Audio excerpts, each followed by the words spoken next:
bois, j'étais ce matin, couché sur un lit de pervenche. Avril, aux yeux couleur du lin, regardait à travers les branches. Un oiseau chantait dans un hou, ivre des senteurs de la sève. Son chant était si doux, qu'il chantait comme l'âme rêve. Le silence écoutait vibrer, son écho sonore en cadence. Et moi, j'écoutais le silence, et je me suis mise à pleurer. Et moi, j'écoutais le silence, en songeant que j'étais bien là, qu'ombre calme et calme indolence.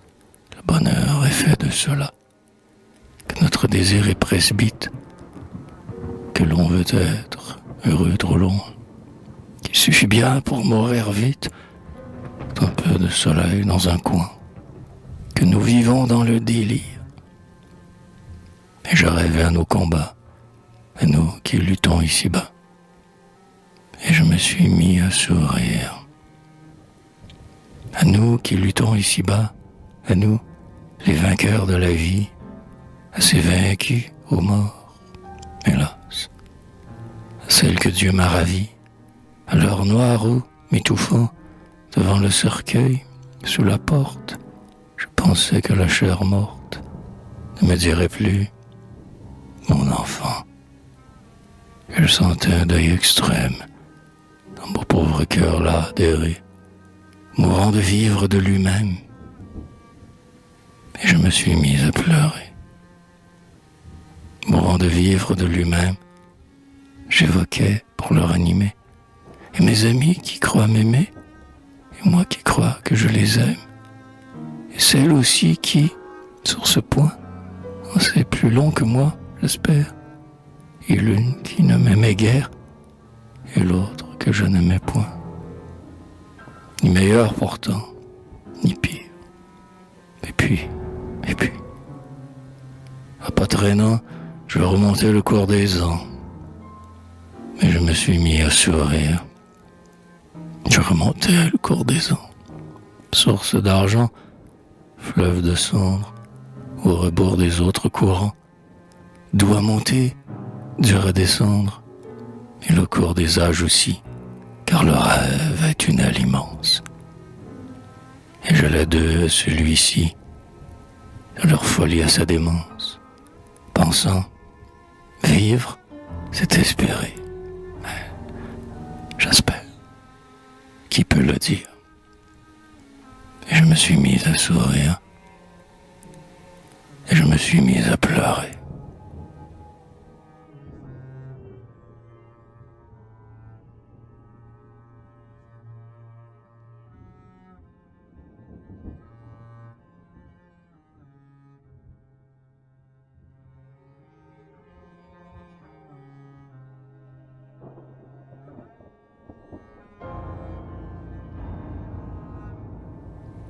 Chanson.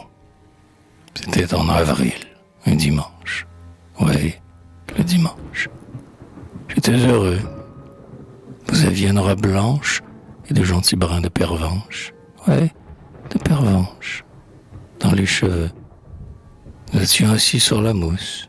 Oui, sur la mousse. Et sans parler. Nous regardions l'herbe qui pousse, la feuille verte et l'ombre douce. Oui, l'ombre douce. Et l'eau coulait. Un oiseau chantait sur la branche. Oui, sur la branche. Puis il s'est tu. J'ai pris dans ma main ta main blanche. C'était en avril, un dimanche. Oui, le dimanche. T'en souviens-tu?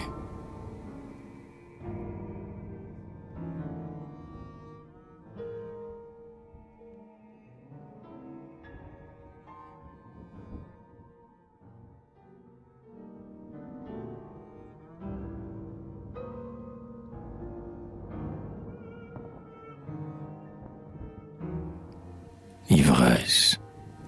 C'est quand avril, le mois rêvé, c'est quand avril est arrivé qu'il fait bon vivre. Les cœurs sont émus et tremblants, il nage des papillons blancs. Le monde est ivre. Le grillon crie un cri d'acier. Il faut si l'on n'est pas huissier, que l'on se pâme. Bonjour, monsieur, embrassez-moi.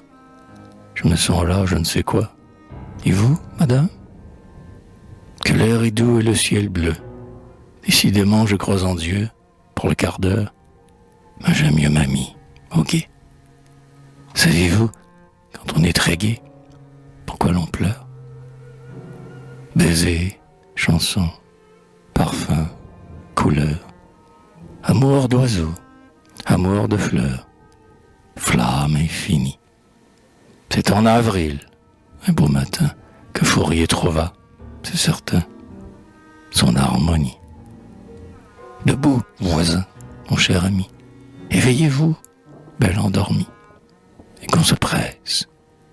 Allons sous le ciel, n'importe où. Allons courir le guilledou chez ma maîtresse.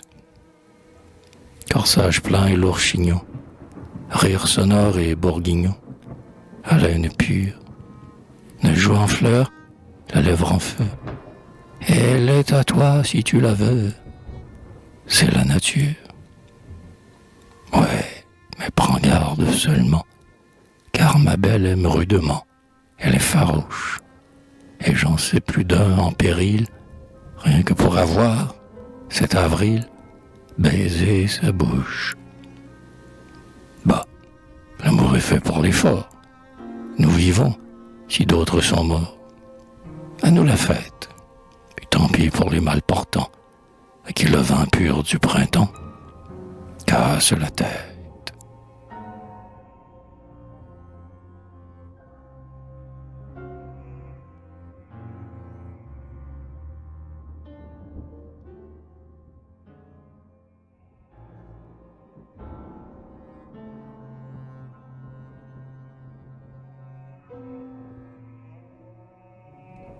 Le Rhône, taillé en blocs forêts et mots, forger des francs, sceller des ponts, comme un mort dans sa bouche. Donnez-lui le roc à mâcher, mais empêchez-le de marcher. Le Rhône âpre et farouche, qui descend des libres sommets et va, sans se tarir jamais, aux flots intarissables, mêler ses flots par 3 sillons, autant que l'ongle des lions en creuse dans les sables. Le Rhône est fier, comme le Rhin, il a ses vieux donjons d'airain, comme un fleuve de neige, ses sapins verts au dur profil, et ses palmiers comme le Nil. Et puis encore, que sais-je? Camargue fauve, taureau noir, regarde vaguement les soirs couler l'onde sonore.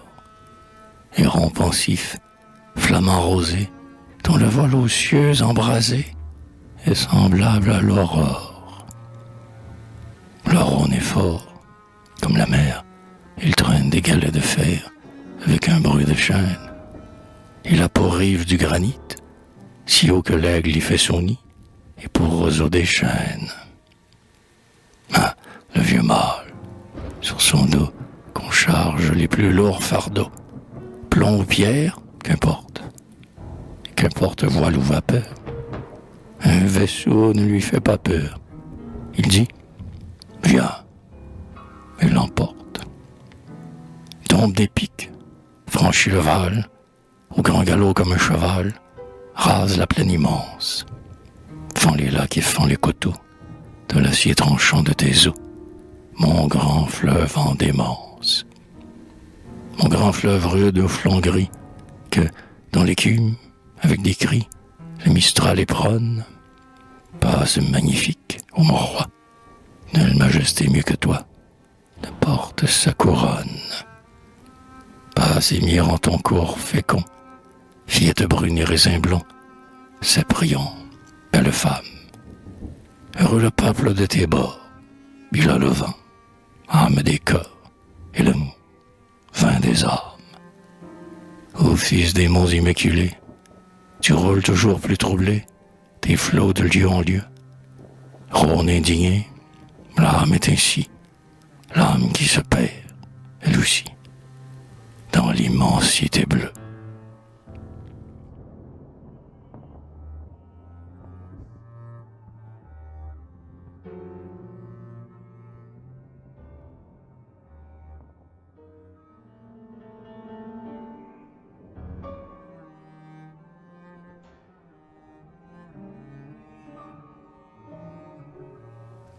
une femme. Oui, vous êtes charmante, Alice, et je vous aime. Vous, votre bouche rose et vos yeux étoilés. Et cela tout autant que vous m'aimez vous-même. Tout autant, mais pas plus. Pas plus. Si vous voulez. Mon Dieu, je vous comprends. Vous voudriez, madame, si vous êtes bien sage et si je le permets, avoir ce beau joujou que j'appelle mon âme. Ne pleurez pas, enfant. Vous ne l'aurez jamais. Jamais vous ne l'aurez. L'âme altière et farouche. Sur vos deux petits pieds dressez-vous comme il faut. Vos blanches mains peut-être iront jusqu'à ma bouche. Mais non jusqu'à mon cœur, ma chère. Il est trop haut. Plus même il s'est rivé sur un roc, dans l'espace, là-haut. Plus haut encore, dans le haut firmament. Triste et fier, il attend l'ange qui, lorsqu'il passe, brise d'un glaive d'or les clous de diamant.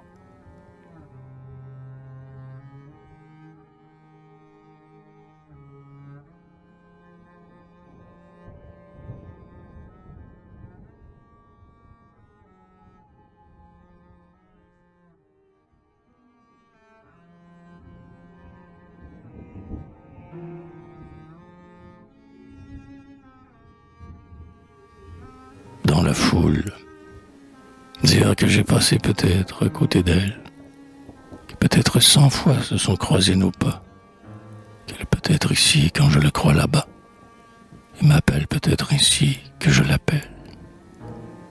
Dire que c'est pour moi que Dieu l'a faite belle, que nous nous aimerions d'une amour immortel, qu'il ne faut pour cela que le hasard, hélas, que lorsque Dieu veut, le hasard ne veut pas. Et dire que c'est vous, peut-être, madame, qui passez là, dont l'âme est la sœur de mon âme, vous qu'à moi, dans la foule, un instant réunis. Vous qui vous approchez, qui me regardez même, que peut-être c'est vous qui m'aimez, que j'aime, et que vous voilà loin et que tout est fini.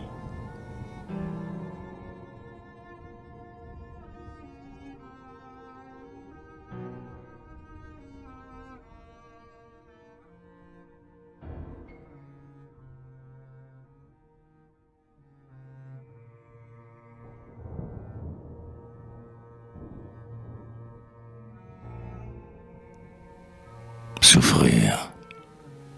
Tu disais, l'aube en pleurs rougit comme la joue, qu'une vierge à l'aveu charmant et redouté, mais l'oiseau boit l'azur où l'insecte se joue, dans l'or, dans la lumière et dans sa liberté. Et la mer, ciel fluide, avec un bleu sourire, ouvre ses alcyons le vallon de ses eaux, où croissent les forêts de corail, où se mire en palpitant la voile des vaisseaux. Et la rose indolente peureuse d'être belle mêle au pourpre du jour les nacres de la nuit. Et son amant ailé, brillant et beau comme elle, se penche sur son cœur, dit « Je t'aime » et s'enfuit. Et la brise mutine au travers de l'espace, sème en pollen doré les baisers du glaïeul. Le vieux mur rajeuni fleurit quand elle passe, comme en voyant passer l'enfant, sourit l'aïeul. Et tu pleurais, pensant que l'homme seul promène, chargé de son néant et de ses vanités, le haillon de Nessus de la misère humaine, à travers cette vie et ses sérénités. Ah, bénis bien plutôt la souffrance féconde. Dieu, qui nous la donna, nous a voulu hausser.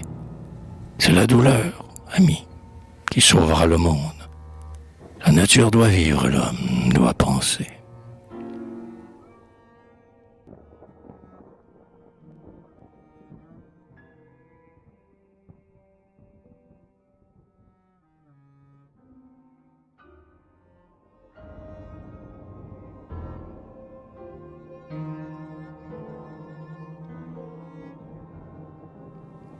Tristesse, le temps de ma jeunesse a passé. De mes ans, la source chaque jour plus lentement s'épanche.